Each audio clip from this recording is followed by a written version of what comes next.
Hello, Anthony. Hey, Mariana. How are you doing? I've been awake for probably a little bit too long. I began the day in Boston and I'm now in London, back in London. And I have a pressing question for you. Yes. Who is Fred Trump III and why is he called Fred Trump III? Oh, funny you should ask that. I actually just finished speaking with Fred Trump III. And the thing to know about Fred Trump III is that, as his name suggests, his father was Fred Trump Jr., his grandfather was Frederick Christ Trump Sr. That makes him Donald Trump's nephew. And he has some interesting tidbits and stories to share about growing up in the Trump family. Very useful genealogy. And I think that probably preps us a little bit for the interview. Welcome to Americast. Americast from BBC News. Hello, it's Mariana, aka Misinformation, back in the worldwide headquarters of Americast in London. And it's Anthony here in the American headquarters of Americast at the BBC Bureau in Washington, D.C. It feels very appropriate, Anthony, that the rivalry has returned now that we're in our various worldwide headquarters. And the reason that the rivalry feels relevant is because this episode is going to be a lot about a chat you've had with Donald Trump's nephew. And there's a fair bit of rivalry, disagreement, don't quite know how you'd characterize it, that seems to exist between him and his uncle and within their family to some degree. There certainly has been acrimony within the family and some tragedy within the family as well, which Fred gets into. He has just written a new book. The title of the book is All in the Family, The Trumps and How We Got This Way. This is a book where Fred Trump, explains his view of the family situation and some personal insights about Donald Trump and his history with Donald Trump. He has a son. Fred Trump has a son, William, who is disabled. He talks about that as well. And then he also talks about lawsuits and various fights he had with Donald Trump over the years. I always find when there's a big book, one like this, that kind of comes out and is about someone very famous and making various points, particularly about Donald Trump, that it hits the headlines. What's the kind of stuff that, if you haven't read the book, you might have come across on your social media feeds or, a news site that you're interested in? Yeah, it has hit the headlines, and Fred Trump has done a number of interviews already with major media outlets. And some of the stories that he recounts about Donald Trump when he was 10 years old, when Fred Trump was 10 years old, using a racial epithet, the N-word, multiple times. He also talks about how Donald Trump once, in discussing his disabled son, William, said, "I don't know why you don't just let him die and move to Florida." I mean, all those kind of monstrous things he talks about Donald Trump having said and done. And so he puts those in context. And I will point out that Donald Trump's campaign and members of Donald Trump's own family have said that these are total fabrications. There's no truth behind it. And that Fred Trump III is only saying these things in order to make money off his book. So we'll get Frederick Trump's response to that as well. Yeah, it feels quite appropriate that for me to mention, just as you said, Anthony, that Donald Trump's communications director has specifically said that the allegations are fake news of the highest order. And perhaps on that note, let's hear a little bit of your chat. Okay, well, let's talk about this book. First of all, the title is All in the Family, The Trumps and How We Got This Way. That kind of begs the question, how did Donald Trump get this way? And what is this way in your view? As is mentioned in All in the Family, my grandfather, Donald's father, was a very driven businessman. Not much love to go around. And Donald, more than anybody in the family, had four siblings, including my father, Fred, his older brother. Donald was, without question, the one that took after my grandfather. Very driven, only wanted to succeed and would do whatever he needed to succeed. Now, one of the criticisms I've heard of this book is that it is coming out, we're about 87 days from the general election. The timing of this seems to be, in the Trump campaign's view, very political. Why did you write this book now and not in 2015 or 2016 or any time during the Trump presidency? Well, let me start with the reasons behind the book. And it was to honor my father, Freddie, who was a very caring and charismatic guy, and my young son, William, who has complex disabilities, who is the most courageous and inspirational person I know, and who has opened the door for me to advocate on behalf of people with intellectual and developmental disabilities. Two things have changed that made me come out and do the book now. And again, we have been thinking about this for years. Number one, we wanted to wait until William was settled in a group home setting away from our house. And the reason for that was security. We have had, Lisa, my wife and I, have had dead animals thrown on our lawn. We've had reporters come to our house uninvited, and we've had cars stay in our driveway without, again, invitation. So we wanted William to be in a safe space. The second was, and the political side of this, if you will, the insurrection really made me realize that I did need to speak out politically and tell the story of Donald. This is written by a person, me, who knew Donald during his formative years, who I was the first person that Donald put a golf club in. I've known him through his school years, through his business career, and in the White House, where I visited him at least a dozen times. So I know Donald unlike anybody else. Okay, well, let's talk about growing up around Donald Trump. What was it like? What did you see from him in those early years? And is he the same person now that he was then?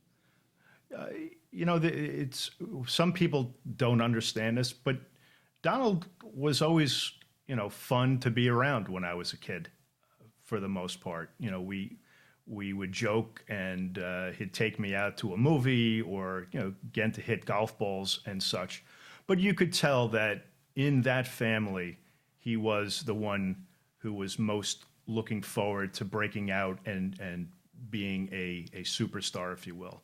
Unlike my dad, who was a very caring, as I mentioned, sort of the black sheep of the family, and they had a very bad relationship together, which is too bad.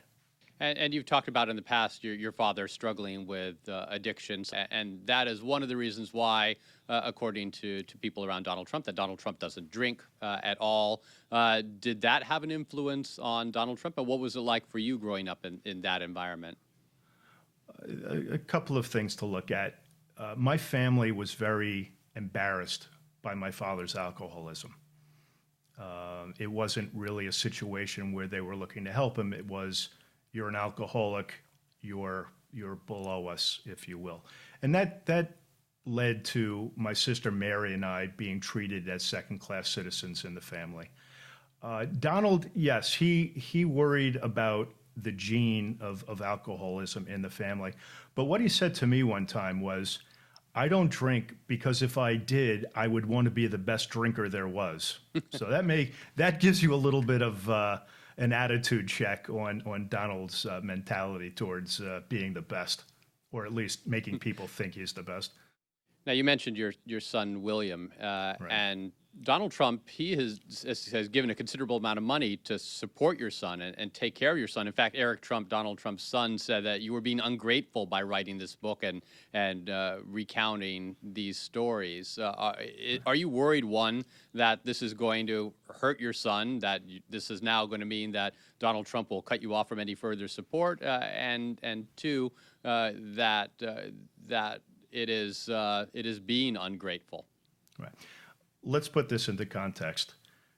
In 2000, after William, my son, was born, he had a seizure disorder. He was having hundreds of seizures a day, hundreds. He was in Mount Sinai Hospital in Manhattan for 3 weeks in the neonatal intensive care unit. Not once did any of my aunts or uncles call to see how he was or to visit him, even though they lived very close by. Soon after William was done with 7 weeks of hospitalizations in 2 different other neonatal intensive care units, I received a letter from Donald's attorney basically saying that me and Mary were cut out of my grandfather's will. You have to understand back then, and I ask your viewers to understand this, Donald was in very desperate financial straits. He it was humiliating to him. In fact, it was so bad that banks had to put him on an allowance. What's troubling even now is that after my father passed away, Donald was named my trustee. He was my trustee, which I always took to mean he was there to protect me, my interests, and my family. He did the exact opposite by hatching that scheme to cut me out of my grandfather's will. So if I had gotten my rightful inheritance, I would have used that money to do whatever I wanted to make sure William's future would be taken care of. Instead, I had to go to my aunts and uncles and ask for monies that I thought were mine and I knew were mine. So that money isn't going to come anymore, though, I would imagine, right? So how are you going to manage at this point? We'll manage. We'll find a way. We'll find a way. You mentioned at the very beginning that part of this was about your father, Fred, and representing his legacy. I mean, is this almost a proxy fight that you're fighting against Donald Trump because of your father, and you're trying to make some sort of a lasting mark in his name? I want to try to set the record straight. My father was a good guy. He never wanted any limelight. He was the champion of the underdog. All he wanted to do was be an airline pilot. And he became an airline pilot. And that didn't sit well with my grandfather or Donald. In fact, Donald called him a glorified bus driver. So my father has been exploited throughout the years as just being the alcoholic in the family. No one really mentions the goodness in my father. And if you don't mind, Anthony, if I could tell one quick story about Dad. Sure. He was in hospital, and this was getting towards the end of his life, and you could tell. And I was a freshman in college, and I was going on an overseas middle semester trip. And I visited him in Jamaica Hospital, and he said, "Here's a check, get it cashed at the bank, and go get a Polaroid Instamatic camera." I said, "Great. Wow, I could use that on that trip." I come back and I show him the camera and he goes, "Walk down the hall. There's a young woman with terminal cancer. She wanted a camera like this, so go give it to her." That is what my father was all about. And nobody talks about things like that in the family. All right, let's dig down into some of the specific incidents that have gotten a lot of publicity from your book. And one was that when you were 10 years old, you heard Donald Trump say a racial slur several times. He was angry about his car. I guess the first question I have on that is do you think Donald Trump is a racist? If he used racist language, does that make him? Have you seen from your childhood that he had racist views? Let me answer it this way, if you don't mind. I was there that day, and he was really angry. And there were 2 slash marks on the top of his Eldorado convertible. And he had a roll of black electrical tape in his hand to patch it up. And he used the N-word twice. And that was disturbing enough to a 10-year-old to hear, who had never used that word and whose parents, my mom and dad, never used that word. But equally disturbing was the fact that Donald did not know who did it. He just assumed it was someone who was black. So is Donald a racist? I just think he espouses racial tendencies or espouses views that racists would have. I don't know if that makes him a racist. I have not heard him use that word since. He does, surround himself sometimes with those racist people. And I don't know why he does it other than for his political advantage. Now, there was another episode in this book where you talk about Donald Trump, and you were discussing your son, William, with him, and he said that you ought to just let William die. He doesn't recognize you anymore. You should go to Florida. How did that strike you? I mean, what would have prompted Donald Trump to say something like that? A couple of years earlier than that story was when Lisa was not there, but I took a group of advocates down to the Oval Office to meet with Donald and the Secretary of Health and Human Services. And we had a very productive meeting talking about the issues we thought were important for the complex disability community. The meeting dispersed, and I was called back in a minute later and I was greeted by Donald with the familiar, "Hey, pal, how's it going?" And he took a minute and said, "You know, those people, the expenses, those people should just die." So it wasn't the first time I heard it. And if it wasn't bad enough to hear him say that about a group of people that he doesn't know, he said it about his grandnephew, a person that he had never met and never asked to meet. And my thoughts were, how could anybody do this? And my response to him was, no, Donald, he does recognize me. And Donald hates to lose, but to me, he's the big loser in not having gotten to know my son, William, who just exudes joy. In fact, his favorite song is my great music hero, Peter Gabriel's Road to Joy. So that's what William brings out in people. Now, the Trump campaign and their communications director, Stephen Chung, has denied these allegations in a statement. The statement I'll read to you. "This is completely fabricated and total fake news of the highest order. It is appalling. A lie so blatantly disgusting can be printed in media. Anyone who knows President Trump knows he would never use such language." This is a reference to the racial slur. And Right. false stories like this have been thoroughly debunked. This is nothing more than a cheap shot to sell copies of a book that belongs in the bargain bin of the fiction section. And we discussed this a little bit before, but will you make money off this book? And have these allegations been debunked? Well, first of all, it's a nonfiction book. Second of all, Stephen, as far as I can recall, was not there in 1972 to hear Donald utter those words. And my guess is Stephen hasn't read the book to find out the real truth behind these stories. Now, you mentioned January 6th was one of the reasons why you decided to write this book at this time. Were you surprised by Donald Trump's decision to run for president again after that and his success? I mean, he is now the Republican nominee. It's been a journey for him over the past year and a half. Were you surprised by it? No, not at all. Not at all. And if you remember, the day after he was inaugurated in 2017, he announced his candidacy for the next election. It didn't surprise me a bit, and we'll see what happens with the election this year. If he loses, he ain't going to go down easy. You'll see the same old play, and he'll run again in 2028 if he doesn't get back into the Oval Office this time, which is why I think I am not just voting for Kamala Harris, but I am endorsing her wholeheartedly and will campaign on her behalf. She's the only one right now that is standing between this country and something very dark and dystopian. And that's not hyperbole. She will lead the charge to save the freedoms that we apparently, or at least in the country I know, cherishes. Now, you've known Donald Trump your entire life. You've watched him and his political career. A lot was made of Joe Biden's age and his declining competency in the view of his critics in the past few months. Has Donald Trump changed in your view, having watched him growing up, watched him in 2015 and 2016 when he was campaigning, and 2020 when he was campaigning?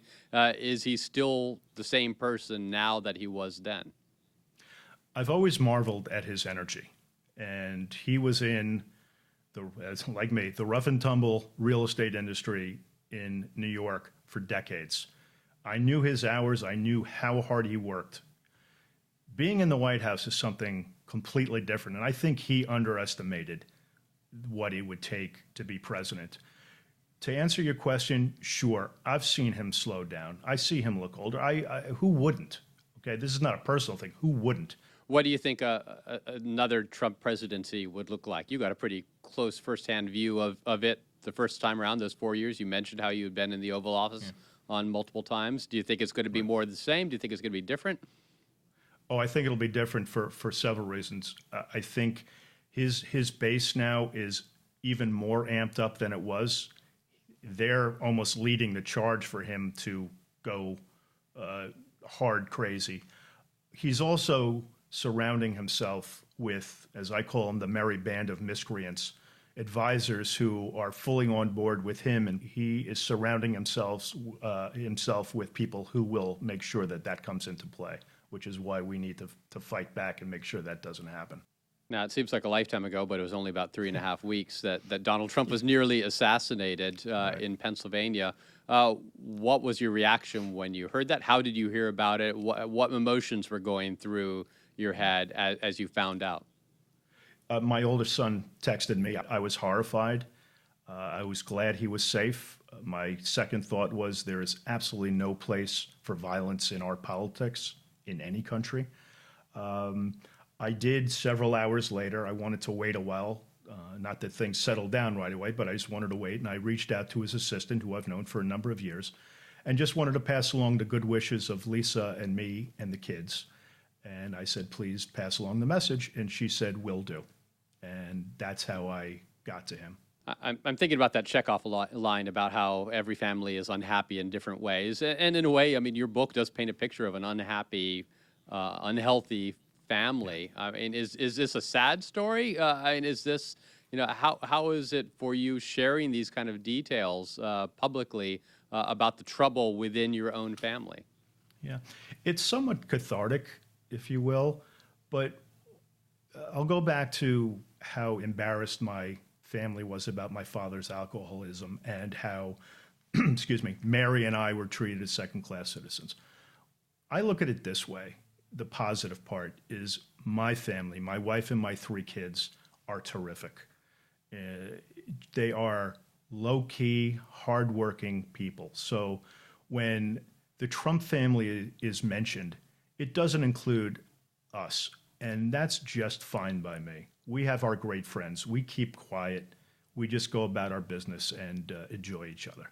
To me, that's the real positive part of this story. So do you think there's any way to repair your relationship with Donald Trump, or has that bridge been thoroughly burned at this point with the book and this tour and the public comments? If he was elected, I would go to the inauguration, maybe not as his guest, but it would be hypocritical of me not to, because my main goal right now is to advocate on people with intellectual and developmental disabilities. So I'll go into the lion's den if I have to. It's a bipartisan issue that has to be forwarded in this country.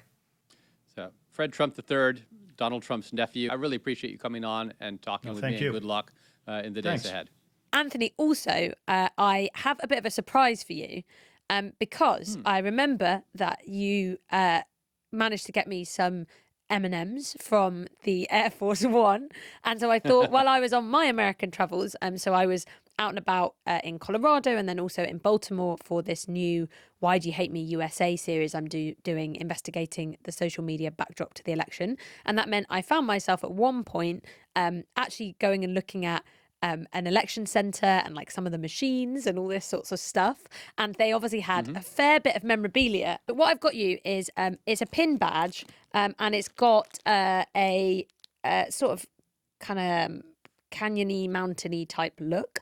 And it says Jefferson County Coordinated Election, November the 2nd, 2021. So they had pin badges for every single vote they've had, whether it's like a presidential election, other votes, other local votes, and there were all kinds of different styles. And I thought I'd get you one that was niche because I feel like you would appreciate that. Like I wasn't just going to get you a basic, presidential election one. I think that doesn't test your political knowledge enough. So I've got you a very niche one. Sounds very niche. It is quite niche. I'll send you a picture of it. But November 2nd is my birthday, so this is actually a very appropriate pin. Gosh. Yeah, every so often my birthday falls on election day. One of the downfalls of being a political journalist with a birthday in November is that usually my birthday gets bigfooted by presidential campaigns, but very rarely does it actually fall on my actual birthday. So oh my gosh, that's such good luck. That's such good luck that I got you that. Absolutely. Okay, great. Okay, brilliant. Well, it's an even better pin than I anticipated. Almost as good as the M&Ms, not quite. Well, that's all we have time for today. All of our episodes are available on BBC Sound, so go and listen. See y'all later.